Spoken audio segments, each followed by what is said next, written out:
take us through that scramble on the last drive? Yeah, we expected man coverage. They got into a type of like match zone, so they covered up our routes, and I got out to the left, and at that point in the game, yards were more important than getting out of bounds. And so with the 3 timeouts, I tried to just cut through, and I think it was Justin Watson. I haven't seen the video, but I thought he got a great block. I think it was him, and I was able to get down the field and get out of bounds. Kind of fumbled out of bounds, but I got out of bounds, and so I got us in field goal range. Patrick, how is it before the play that it's just in your mind you can get extra yards there and not go out of bounds? Do you think of it as you're running? Can you kind of take us through where you are? Yeah, I think it's just certain times in games. It's not like I pre-plan like that stuff. It's just whenever it comes down to it, and you got to make the play. I feel like I try to go out there and make the play, and that's why I feel like it happens kind of later in games sometimes. And in the playoffs, you don't want to slide. You have to kind of put your body out there, knowing that you can take hits and stuff like that.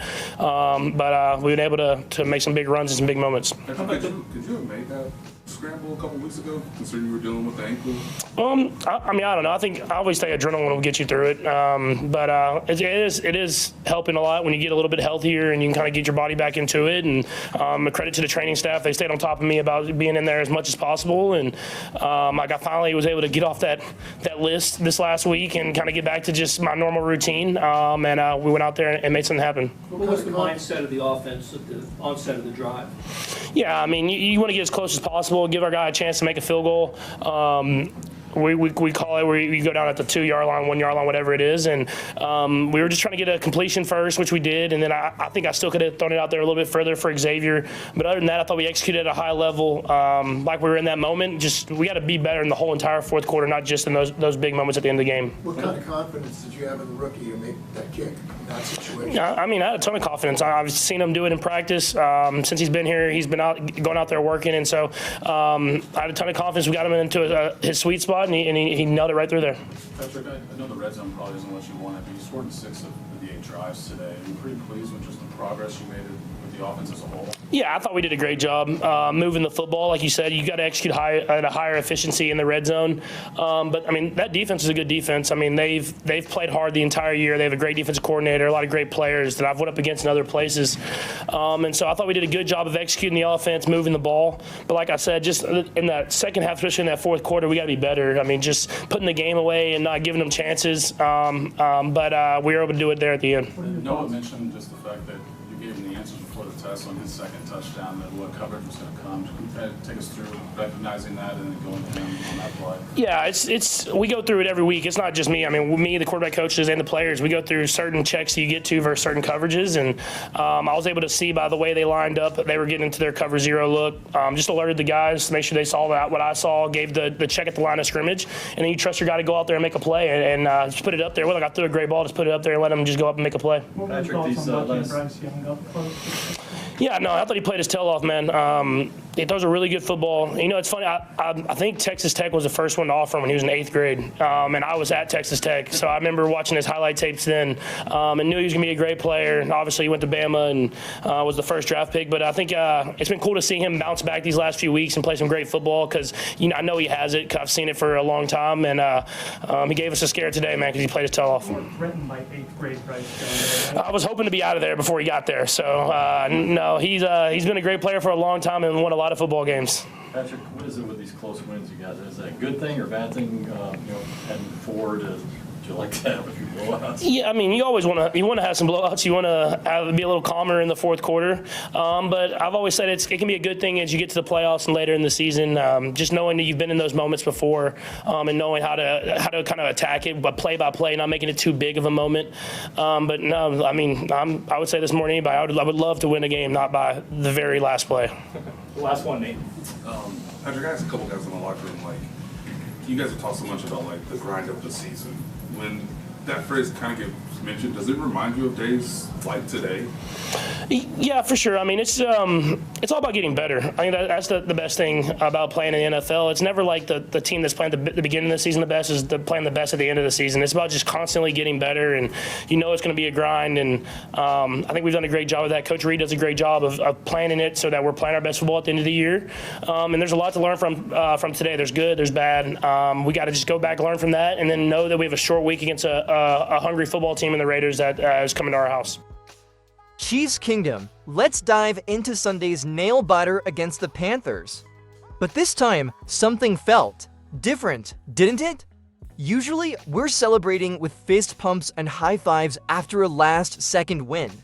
But this week, it was more like a collective sigh of relief.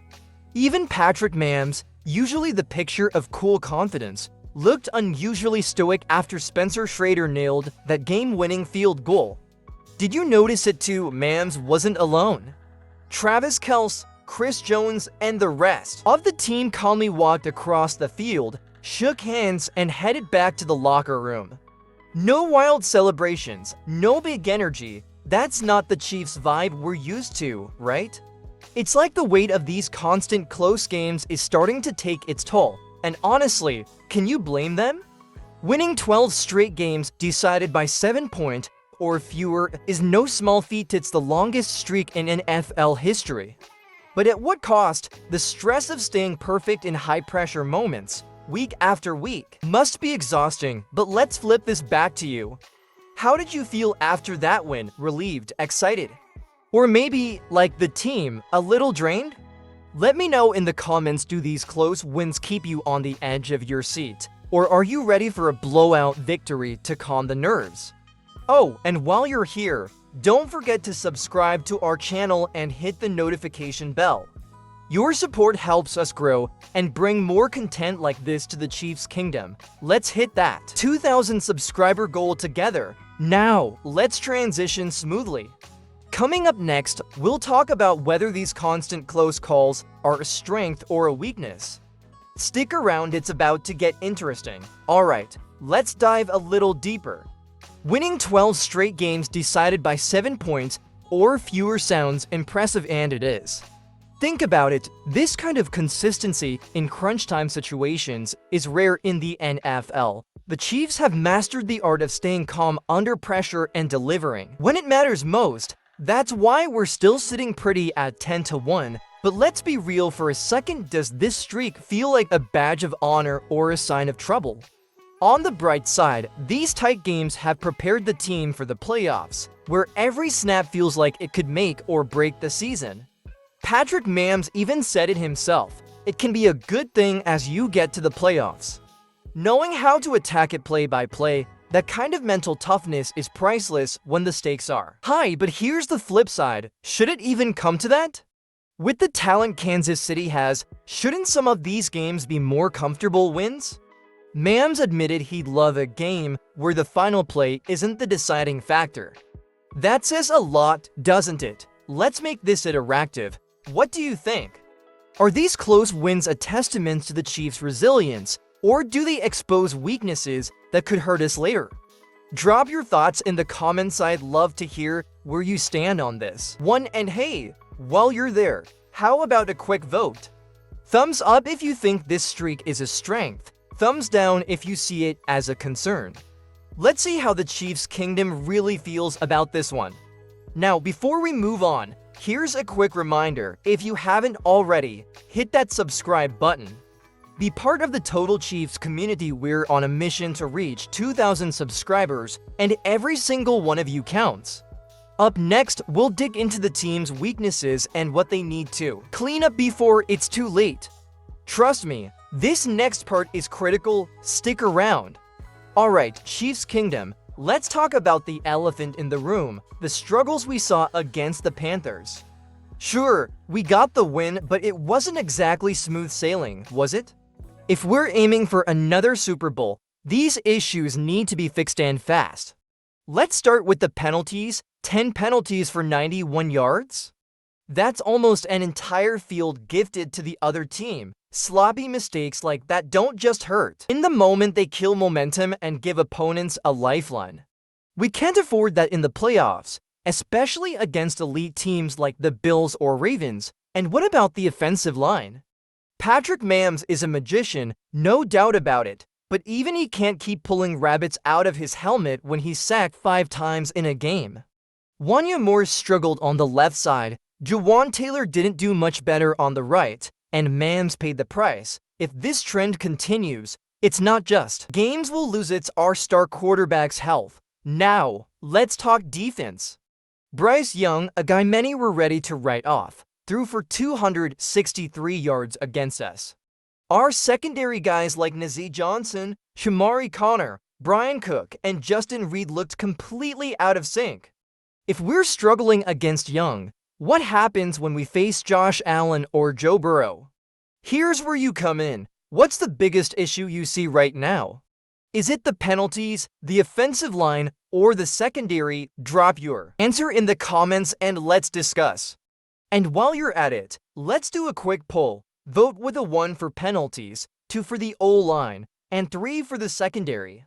I'll be reading your takes. Oh, and don't forget subscribe to Total Chiefs and hit the notification bell so you don't miss updates like this. We're growing fast thanks to you. Let's keep it rolling. Now, it's not all bad news. There are definitely some bright spots to highlight, and that's what we'll focus on next. Stick around for the good stuff, it's coming right up. Now that we've covered the challenges, let's brighten the mood a bit and talk about what's working for the Chiefs. And trust me, there's plenty to celebrate here. First up, let's give some love to the tight ends. Noah Gray has been quietly stepping up in a big way. Did you catch his performance against the Panthers? 2 touchdowns and a team-high 66 yards on just 4 catches. That's the kind of reliability we need, especially with defenses locking in on. Travis Kelce, speaking of Kelce, he was no slouch either, 62 yards on 6 catches. Together, these guys are taking full advantage of deep shell coverages and keeping the chains moving. And how about Spencer Schrader? Just a few weeks ago, he was on the Jets practice squad, and now he's making clutch kicks for Kansas City. That 31-yard game winner against Carolina, ice cold. With Harrison Butker on IR, Schrader has stepped in seamlessly, going 3 for 3 on field goals and perfect on extra points. Talk about rising to the occasion. So, let's make this fun. If you could pick the MVP of this game, who would it be? Noah Gray for his touchdowns, Kelce for his consistency, or Schrader for the game-winning kick? Drop your pick in the comments. Personally, I'm torn, but I can't wait to see what you think. And hey, this is the perfect time to remind you, if you're enjoying this breakdown, hit that subscribe button and join the Total Chiefs family. Your support keeps us going and helps us bring you more content celebrating the kingdom. Now that we've celebrated the highlights, let's turn our attention to some hopeful news: the return of key players. Stick around because this could change everything moving forward. Alright, Chiefs fan, let's talk about some potential game changers. Injuries have been a thorn in our side this season, but there's light at the end of the tunnel. 2 critical players are on the verge of making their comebacks: running back Isaiah Pacheco and pass rusher Charles Omenihu. First, let's talk about Pacheco. You remember his explosive runs and tough yardage last season, right? He's been out since week 2 with that nagging ankle injury, but he's been practicing and looks close to returning. Adding him back into the mix would bring a spark to the run game and take some pressure off Mams. Then there's Omenihu, a beast on the defensive line.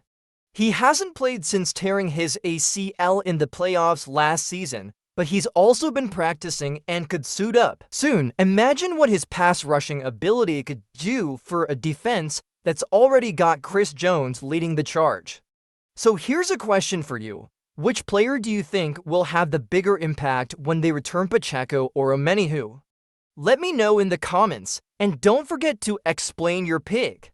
And of course, if you're enjoying these updates, hit that subscribe button and ring the notification bell. Let's hit that 2,000 subscriber milestone together, one Chiefs fan at a time. Speaking of milestones, we've got a big one coming up: the next showdown against the Raiders. Let's dive into what that game means and why it's a must-win. Stick around. Alright, Chiefs Kingdom, it's time to look ahead. Friday night under the lights, we're hosting the Raiders at Arrowhead, and this one isn't just another game, it's a statement. The Chiefs have won 7 of their last 8 matchups against Las Vegas, which is solid, but don't forget last season's Christmas Day upset. The Raiders came into Arrowhead and shocked everyone. That loss still stings, doesn't it? Now, with the playoffs on the horizon, this is the perfect chance for redemption. Here's why this game is critical. Buffalo is breathing down our necks in the race for the AFC's top seed. A single misstep and we lose control of home field advantage, a massive deal in the playoffs. Can you imagine facing the Bills or Ravens without the roar of Arrowhead behind us? No thanks, but it's not just about the standings. The Raiders are hungry and they'll be looking to play spoiler. This is a team with nothing to lose, which makes them dangerous. The Chiefs need to stay sharp, fix the issues we've talked about, and come out swinging. So let's talk predictions. What do you think the final score will be? Drop your guesses in the comments, and let's see who gets it right. And hey, if you think Mahomes and the squad are going to show out, smash that like button and share this video with a fellow Chiefs fan before you go. Make sure to subscribe to Total Chiefs. Your support fuels this community, and together, we're pushing for greatness just like the team we love. Let's hit 2,000 subscribers before the playoffs.